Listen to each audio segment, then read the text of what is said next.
అయ్యో ఒడ్లు మొత్తం తాడ్చి ముద్దాయి మూలికలు వచ్చినాయి కదా. మండలం ఇగో వడ్లు నెల రోజులైతుంది మ్యాచర్ వచ్చి ఇది వరకు వడ్లు కొంటవలేదు. ఇది ఏం ప్రభుత్వం, మరి ప్రభుత్వం ముందుకు రావాలి.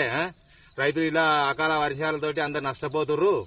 ప్రభుత్వం ఎట్లనే చేసి చర్య తీసుకోవాలి. ఇటువంటి ప్రభుత్వం ఉన్నా ఒకటే లేకున్నా ఒకటే. తొందరగా మాత్రం వడ్లు పోవాలి. మాకు రైతు ప్రభుత్వం రావాలంటే ఇక కాంగ్రెస్ పోవాలి. ఇగో ఈ మొత్తం ఇగో చుట్టూగా మొత్తం ఈ వడ్లు నెల రోజులైతుంది, కమ్సే కమ్ నెల రోజులు. వారం 2 వారాలంటే ఏమన్నా అనుకోవచ్చు కానీ నెల రోజులు అవుతుందట ఒడ్లు ఐకేపీ సెంటర్కి పట్టుకొచ్చి ఇక కొంటారు ఆగుంటారు అని చూసి రోజులు గడుస్తున్నాయి కానీ ఒడ్లు మాత్రం కొన్న పాపన పోతలేదు ఈ సర్కారు. మా దరిద్రానికి ఈ షొడగొట్టే వానలు కూడా సోపతి గుడి ఇట్లా ఏడి కాడికి తడిసి మొలకలు వచ్చినాయి. ఇప్పటికైనా ఇవి కొని మమ్మల్ని ఆదుకుంటే పుణ్యం ఉంటుందని బాధపడుతుర్రు రాజన్న సిరిసిల్ల జిల్లా రైతన్నలు. వీళ్ళ సంగతే ఇంత ఘోరం ఉందంటే ఇటు చూడుర్రి అసలు కథ. దయచేసి నాకు ఒక ఆడదానికి న్యాయం చేయాలి. నేను 6 నెలలు కష్టపడి పండించిన, నీళ్ళు లేకుంటే మన చేతుల నుంచి పోసుకుపోయి బిందెల పోసినట్టు పోసి పండించిన నేను ఎండాకాలం మొత్తం.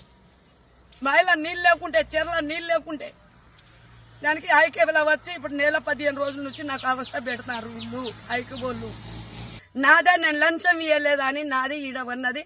ఇగో నా ఒడ్లు 200 బస్తాలు తడిసింది. నేను ఒక ఆడదిని, నేను ఏం చేయాలో నాకు న్యాయం చేయరి. నా ఒడ్లు పరిస్థితి ఎట్లా? మరి నేను పురుగుల మందు తెచ్చి చావాలా బతకాలా? అబ్బా ఎంత చక్కదనంగా ఉందో కదా సర్కార్ పనితనం.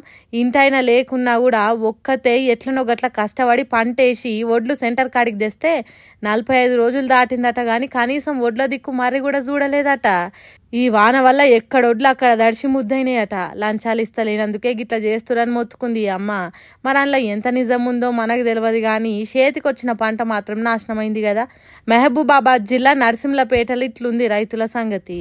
మరి ఇదంతా సర్కార్ నిర్లక్ష్యమా లేకుంటే అధికారులే సర్కార్ అంటే భయం లేకుండా ఇట్లా చేస్తుర్రో గాని పాపం అన్యాయంగా రైతులు ఉసురు పోసుకుంటురు.